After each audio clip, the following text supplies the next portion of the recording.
موت العلماء في بوبي بلاي تايم ما كانش حادثة بسيطة، كل حاجة كانت متخططة بدقة من البداية.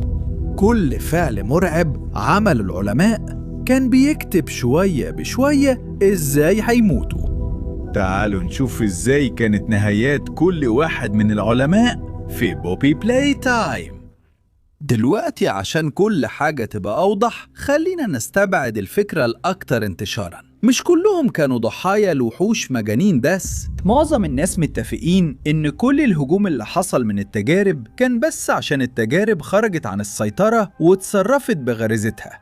بس يا جماعة، خلينا نفتكر إنهم مش مجرد وحوش بسيطة، دول في الحقيقة عندهم وعي بشري. التجارب دي تقدر تحس وتفكر وتفتكر، وزي ما حبوا ناس معينة كمان كان عندهم كره وحقد كبير لناس تانية. بس برضو مش أغبياء يا جماعة، التجارب كمان بتقدر تفتكر أسامي العلماء وكل حاجة عملوها معاهم. لو شركة بلاي تايم كانت فكرت في الموضوع ده، كانوا غسلوا دماغهم أو عملوا لهم تنويم مغناطيسي عشان ينسوا كل حاجة.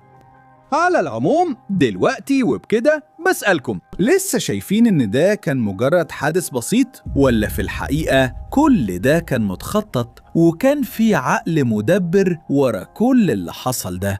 النموذج الأولي، بس ما تقلقوش لأن الجنون لسه بيبتدي.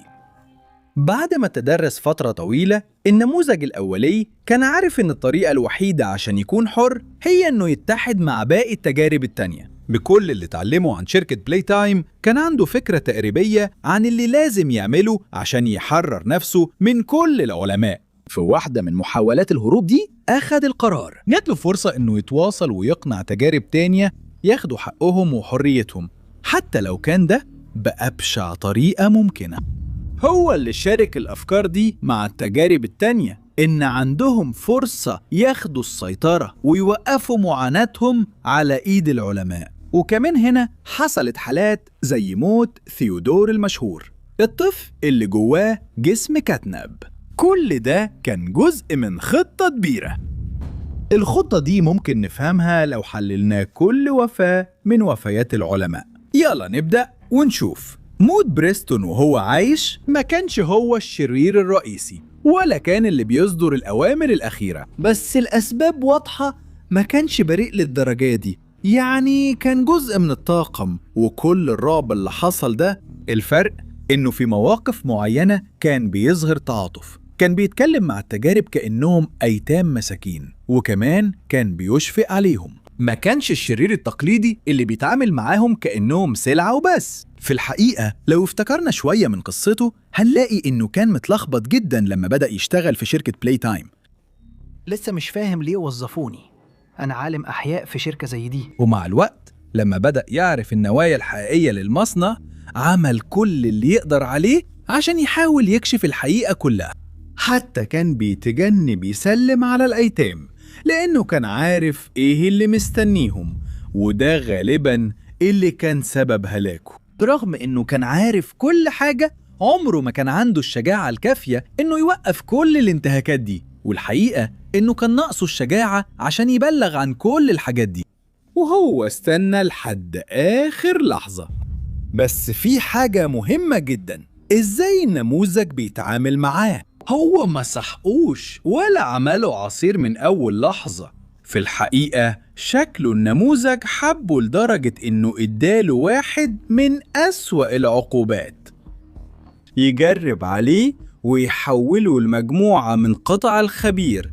يعني نهايته مش موت سريع، النموذج هو اللي تولى تحويله وخلاه يمر بكل القسوة اللي شارك فيها. رغم انه كان عنده كل حاجة علشان يدمر شركة بلاي تايم كليا، إلا انه اتجبر يعيش بنفسه رعب شركة بلاي تايم. أكبر عقاب ليه ما كانش الموت، لكن كان انه عمره ما يقدر يهرب من اللي هو سمح بيه. الآنسة جريسي جرين، أكتر واحدة قاسية في غسيل المخ في العالم كله. جريسي عمرها ما كانت توسخ إيديها بالماكينات، كانت هي المسؤولة عن تجهيز الأيتام. كانت بتوريهم فيديوهات علشان تغسل دماغهم وتقنعهم يقبلوا هويتهم الجديدة كلاعب. أكتر حاجة قاسية إنها لما حد كان بيقاوم كانت هي اللي بتؤمر يبعتوه لصندوق اللعب الوحشة، وهناك كانوا بيتفرموا. ولما جه وقت الفرح حاولت تستخبى، لكن لقوها وسيطروا عليها المخلوقات المبتسمة وبابا تشوبس. بابا كان لوحده.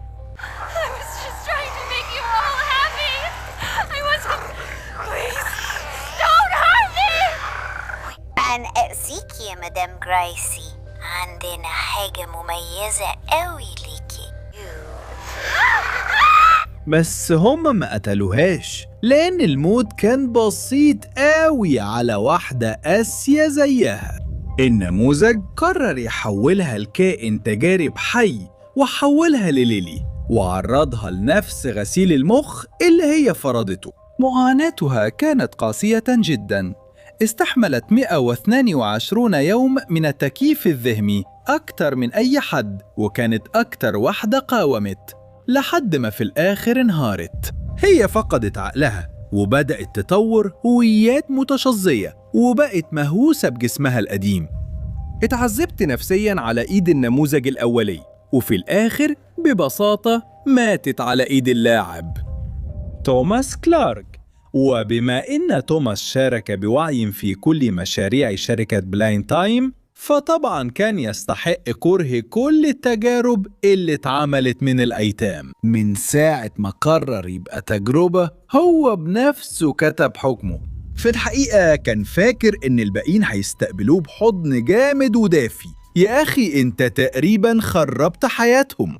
في الواقع هم حتى محتاجوش يخططوا لقتله، التجارب هي اللي خلته يدفع تمن كل اللي عاشوه. وعشان كده بعد ما تحول لبراون واتحبس مع الباقيين، في الآخر اتكل واتمزق على ايدين الكل. خلينا نفتكر ان الباقيين كانوا عارفين انه مش يتيم، لكن كان عامل في شركة بلاين تايم، وعشان كده انتقموا منه بأبشع وأوحش طريقة ممكنة.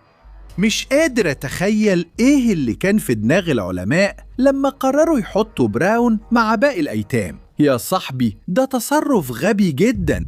المهم، موت توماس كان سريع بس كان عنيف جدا، حرفيا خلوه يعاني وهو عايش لحد ما مات بطريقة بشعة جدا. وإيه أخبار الساحرة في القصة دي؟ جيسيكا نيومان؟ هي ما كانتش مجرد وش زيادة في الورق، ممكن أقسم إنها كانت من أكتر الناس وعي جوه المصنع، وطبعا كانت عارفة كل اللي حصل، وبرضه قررت تكون جزء من المشروع.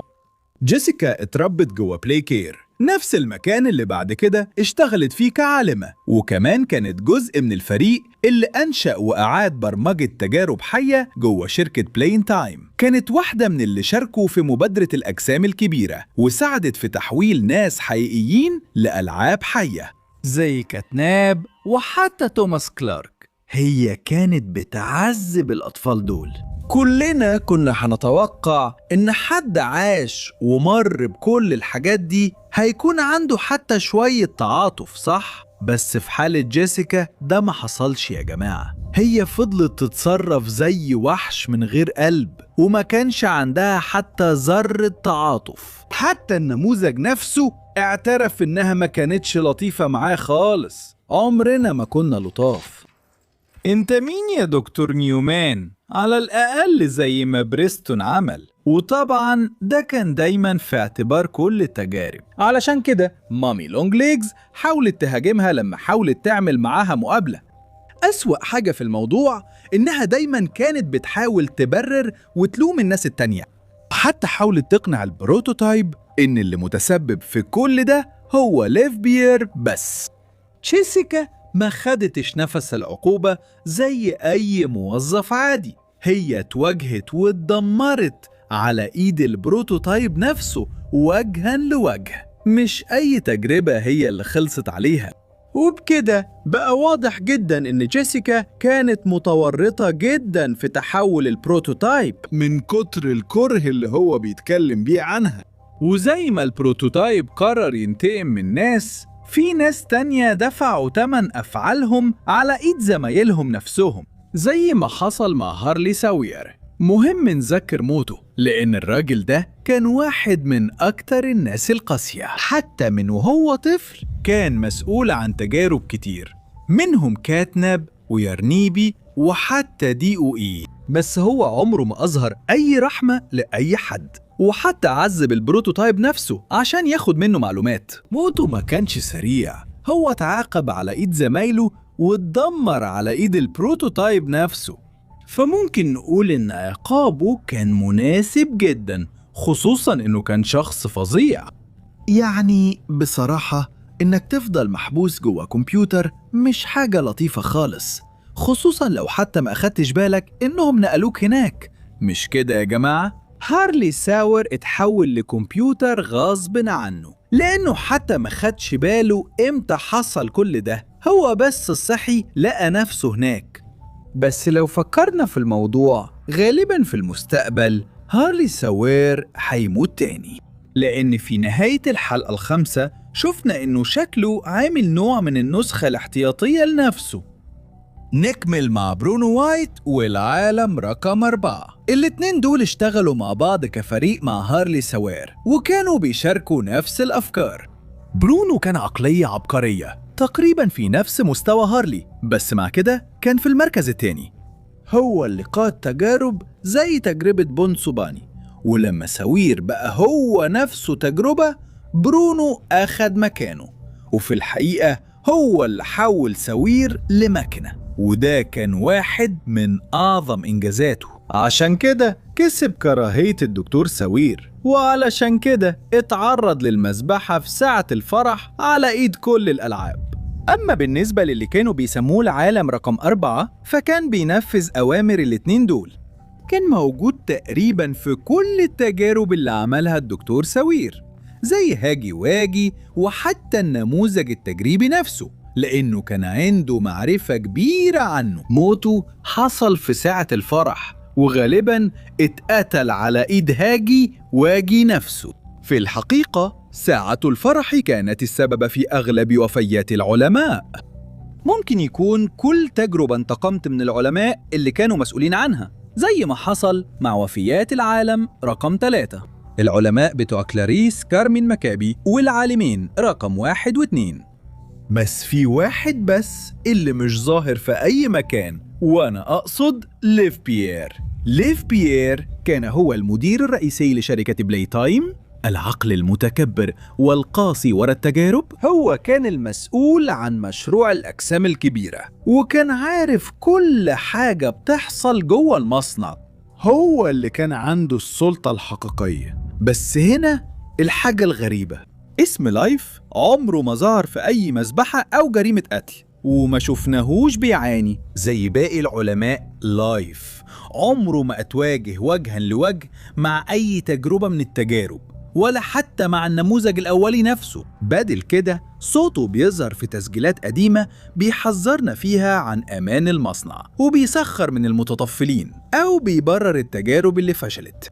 من الأول كان أسلوبه متعجرف وعنيف ومفهوش أي تعاطف، وكان بيعامل الموظفين والتجارب زي بعض كأنهم ملهمش أي قيمة. ولو نفتكر، هو نجا من الكارثة الكبيرة اللي حصلت في المصنع ساعة الفرح، وفي الوقت ده ناس تانية ماتوا أو اتهاجموا مباشرة من النموذج الأولي، بس عمرنا ما شفناه وهو بيواجه عواقب أفعاله. وبصراحة أنا مش شايف إن النموذج الأولي مسي إنه موجود، خصوصاً وهو كان القطعة الأساسية.